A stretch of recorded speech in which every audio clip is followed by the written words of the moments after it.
नमस्कार दोस्तों, आज के हमारे इस पॉडकास्ट में आप सभी लोगों का स्वागत है। मेरा नाम डॉक्टर आर्या है और आज के इस पॉडकास्ट में हम बात करने वाले हैं एक ऐसे इम्पोर्टेंट टॉपिक के बारे में जिसका नाम है एपिलेप्सी, और ये एक नेशनल एपिलेप्सी अवेयरनेस मंथ भी है। इस विषय पर बात करने के लिए हमारे साथ आज मौजूद हैं शहर के बहुत ही जाने माने और एकमात्र DM pediatrics neurologist doctor Pankaj Kumar Pal sir, जिन्होंने अपनी डीएम की डिग्री पीजीआई चंडीगढ़ से प्राप्त की है। सर, मेरा जो पहला सवाल आपसे है वो ये है कि बहुत सारे लोग सोचते हैं कि मिर्गी का मतलब सिर्फ दौरे पड़ना होता है, तो असल मायने में एपिलेप्सी या मिर्गी का मतलब क्या होता है?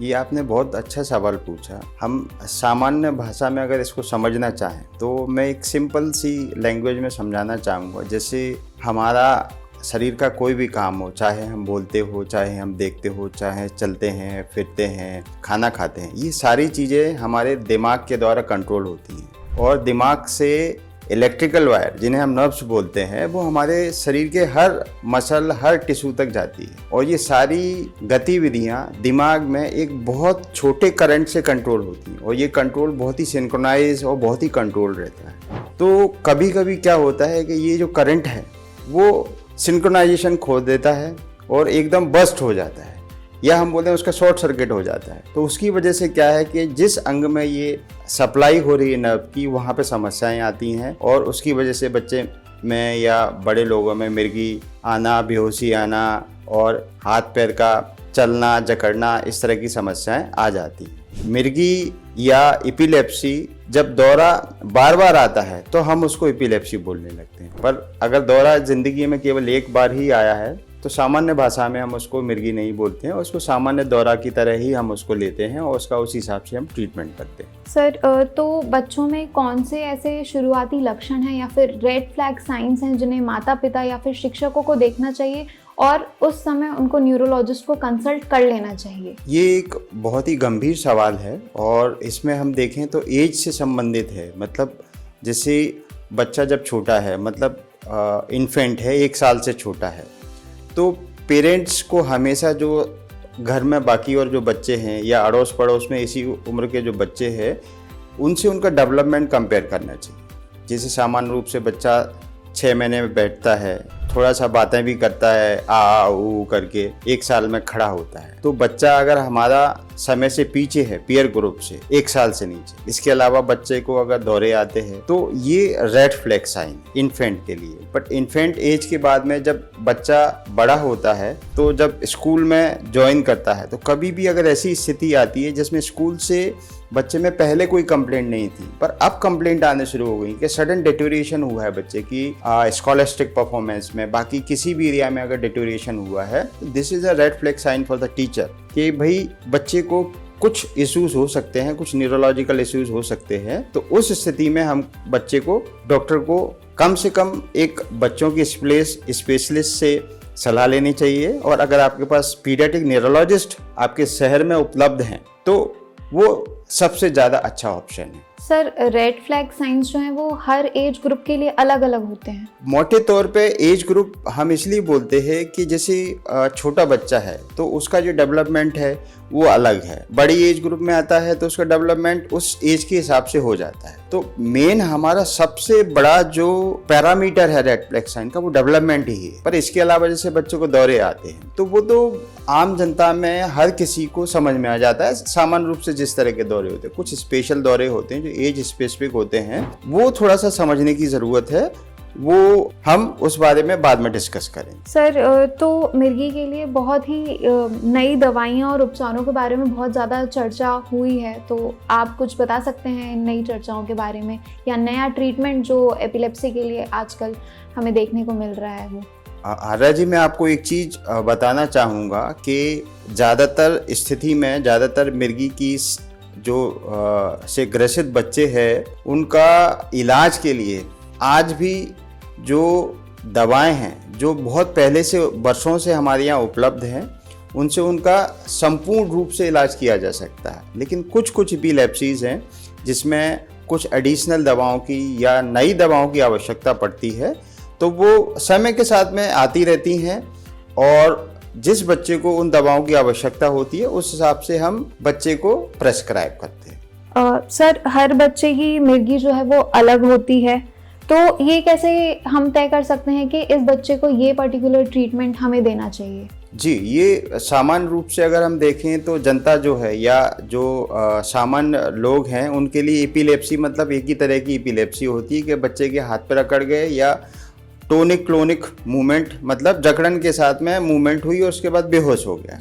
तो ये सबके लिए एक यही एपिलेप्सी होती है। पर मैं आपको इसमें विशेष रूप से आपको ध्यान आकर्षित करना चाहूँगा कि इन्फेंटाइल एज ग्रुप की एक जो सबसे कॉमन एपिलेप्सी है जिसको हम इन्फेंटाइल एपिलेप्टिक स्पाज्म सिंड्रोम या वेस्ट सिंड्रोम बोलते हैं। ये एपिलेप्सी ऐसी है, यूजुअली ये 3 महीने के बाद आती है और 2 साल तक डिसअपीयर हो जाती है। ये एक इमरजेंसी है। इसमें बच्चे में एपिलेप्टिक एन्केफेलोपैथी होती है, मतलब बच्चे के दिमाग के अंदर इतने दौरे चलते हैं कि बच्चा कुछ सीख नहीं पाता है और जो सीख जाता है वो भूल जाता है। इसके जो दौरे हैं क्लासिकल होते हैं। स्पाज्म में क्या होता है, बच्चा एकदम सडनली कॉन्ट्रैक्ट करता है पूरी बॉडी को, क्योंकि बच्चा जब सोने वाला होता है या सो के उठता है तब उस समय होता है। और ये सीरीज में मतलब एक बार में कई बार 8-8, 10-10 बार होता है।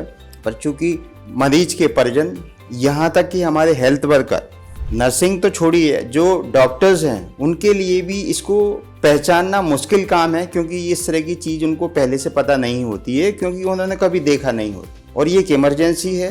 तो इसमें बच्चे को विशेष रूप से हमको ध्यान देने की ज़रूरत है, क्योंकि ये सबसे कॉमन इन्फेंटाइल एपिलेप्सी है। मतलब 1 साल से छोटे बच्चों की अगर एपिलेप्सी का हम एक ग्रुप बना दें तो उसमें से 20 से 30% बच्चों में ये एपिलेप्सी होती है और जिसमें हमको ट्रीटमेंट की इमरजेंसी आवश्यकता होती है। अगर समय से हम ट्रीट कर देते हैं तो इन बच्चों का जो विकास है उसको बहुत हद तक सही दिशा में किया जा सकता है। तो एक ये हो गया। दूसरा जो एपिलेप्सी जो होता है कि कई बार बच्चा सडनली खो जाता है ख्यालों में, फिर वापस आ जाता है, या कई बार बच्चा कुछ स्पेशल सा महसूस करने लगता है या उसका व्यवहार में बदलाव हो जाता है, उसके बाद सुस्त हो जाता है। ये भी एक तरह का दौरा है। कई बार बच्चा बिना वजह हंसने लगता है, जिसको हम जिलास्टिक सीजर्स बोलते हैं, तो ये भी एक तरह की एपिलेप्सी है। तो ये कुछ अनकॉमन एपिलेप्सी है। इसके अलावा एक और एपिलेप्सी जो अब्सेंस एपिलेप्सी हम जिसको बोलते हैं, सामान्य रूप से जैसे मैंने पहले भी बात की कि बच्चा जब स्कूल जाता है, पहले इनिशियल फेज में स्कॉलस्टिक परफॉर्मेंस उसका अच्छा है, स्कूल में अच्छा कर रहा है, लेकिन suddenly parents and teachers complaining के बच्चा ध्यान नहीं देता है, कॉन्सेंट्रेट नहीं कर पा रहा है और जो नंबर्स पहले अच्छे आ रहे थे सडनली डिटोरिएशन होता है। तो इसमें क्या होता है, बच्चे को जो दौरा होता है, थोड़ा सा आईज की ब्लिंकिंग होती है, अपरोलिंग ऑफ आईबॉल बहुत ट्रांजिएंट सेकंड्स के लिए, मतलब बहुत ही मिनिमम एक आध सेकंड के लिए, मिली सेकेंड्स के लिए होती है। तो ना तो पेरेंट्स समझ पाते हैं और ना टीचर्स को ये रियलाइज होता है कि एग्जैक्टली बच्चे को ये दौरे आ रहे हैं, क्योंकि बच्चा कभी बेहोश नहीं होता है और बच्चे में दूसरी और कोई समस्याएं दिखती नहीं है। तो मुख्य रूप से ये एडिशनल चीज़ें हैं, इन पे भी हमको ध्यान देने की आवश्यकता है। और हमको अगर किसी बच्चे में इस तरह की चीज़ें दिखती हैं, स्पाज्म है, स्कॉलस्टिक परफॉर्मेंस में डिटोरिएशन है, अनयूजुअल बिहेवियर है, तो अगर इस तरह का है तो हमको बच्चों के डॉक्टर से या पीडियाट्रिक न्यूरोलॉजिस्ट, बच्चों की दिमाग के स्पेशलिस्ट डॉक्टर हैं, उनसे सलाह की आवश्यकता पड़ सकती है और लेना चाहिए। क्या ये जो एपिलेप्सी है इसमें फैमिली हिस्ट्री जो है उसका सिग्निफिकेंट रहता है कि अगर मेरे माता पिता को ये बीमारी है तो मुझे होने के चांसेस हैं ये बीमारी के? ज़रूरी नहीं, पर ये देखा गया है कुछ एपिलेप्सीज जेनेटिक होती है। मतलब ये है कि माता पिता में या परिवार में अगर दौरे की समस्या है तो बच्चों में दौरे की समस्या होने की संभावना थोड़ी सी जनरल पॉपुलेशन की तुलना में थोड़ी सी ज़्यादा रहती है। पर हम ये नहीं बोल सकते एग्जैक्टली कि अगर माता पिता में से किसी एक को एपिलेप्सी है तो बच्चे को होगी ही। सर, जो एपिलेप्सी वाला बच्चा होता है उसको चीज़ें सीखने में ज़्यादा समय लगता है, डिफ़िकल्टी फेस करनी पड़ती है, और अगर करनी पड़ती है तो हमें उसके साथ कैसे डील करना चाहिए? ये मैं आपको इस पे बोलना चाहूँगा कि जो ऑलमोस्ट 4% बच्चे हैं जिनको एपिलेप्सी होती है, तो इनमें से 90% बच्चों को किसी और एडिशनल हेल्प की ज़रूरत नहीं होती। दे simply require timely medicine and their special normal routine. उसके अलावा दे डोंट रिक्वायर एनीथिंग, मतलब उनको कुछ भी एडिशनल चीज़ की ज़रूरत नहीं होती है। उनको ना तो एडिशनल टीचर की ज़रूरत है, ना एडिशनल हेल्प की ज़रूरत है। ये बल्क ऑफ जो एपिलेप्सी के बच्चे हैं उनके लिए है। पर इनमें से कुछ बच्चे उनको कुछ लोगों को ज़रूरत होती है, उनको लर्निंग में इश्यूज़ होते हैं, उनको सीखने में भी इश्यूज़ होते हैं, तो उनको थोड़ा स्पेशल केयर की ज़रूरत होती है और इसमें माता पिता, टीचर, सोसाइटी ये बहुत हेल्प कर सकते हैं। इसमें सबसे ज़रूरी चीज़ है कि टीचर्स का और स्कूल का और सोसाइटी का एक पॉजिटिव सपोर्ट रहना चाहिए, जो हमारे समाज में थोड़ा सा मुश्किल है, पर समय के साथ में अवेयरनेस बढ़ रही है, तो मैं उम्मीद करता हूँ कि धीरे धीरे ये चीज़ें सॉल्व होंगी। सर, सोसाइटी से ही हम स्टिग्मा जो है कि ये इसको एपिलेप्सी है, दौरे पड़ते हैं, तो ये चीज़ हम कैसे हटा सकते हैं? ये तो देखिए, इसके लिए सोसाइटी को अपनी सोच पर विचार करना पड़ेगा। इसमें किसी डॉक्टर का या किसी सोशल वर्कर का कोई बहुत ज़्यादा रोल नहीं है। हम सोसाइटी को अवेयर कर सकते हैं कि एपिलेप्सी कोई ऐसी बीमारी नहीं है जो एक व्यक्ति से दूसरे व्यक्ति में होती है, तो ये कोई एक छुआछूत बीमारी नहीं है। और दूसरा, किसी बच्चे को या किसी व्यक्ति को अगर एपिलेप्सी की समस्या है तो उसको सपोर्ट की ज़रूरत है, तो सोसाइटी को सपोर्ट देना चाहिए उसको। और अब चूँकि मास मीडिया अवेलेबल है, फेसबुक है, इंस्टाग्राम है, व्हाट्सएप है, इतने सारे मास मीडिया प्लेटफॉर्म्स हैं, तो ये इस अवेयरनेस को फैलाने में काफ़ी मदद कर रहे हैं और धीरे धीरे जो सोसाइटी का दृष्टिकोण भी चेंज हो रहा है, जहाँ तक मेरा अपना परसेप्शन है। सर, जो एपिलेप्सी वाले बच्चे होते हैं उनमें बहुत सारे बच्चों में देखा गया है कि या तो ऑटिज़म होता है उनका या फिर ADHD होता है, तो इन बच्चों का ट्रीटमेंट अलग होता है या फिर जो सेम एपिलेप्सी वाले बच्चों को हम ट्रीटमेंट देते हैं वही ट्रीटमेंट उन्हें देते हैं?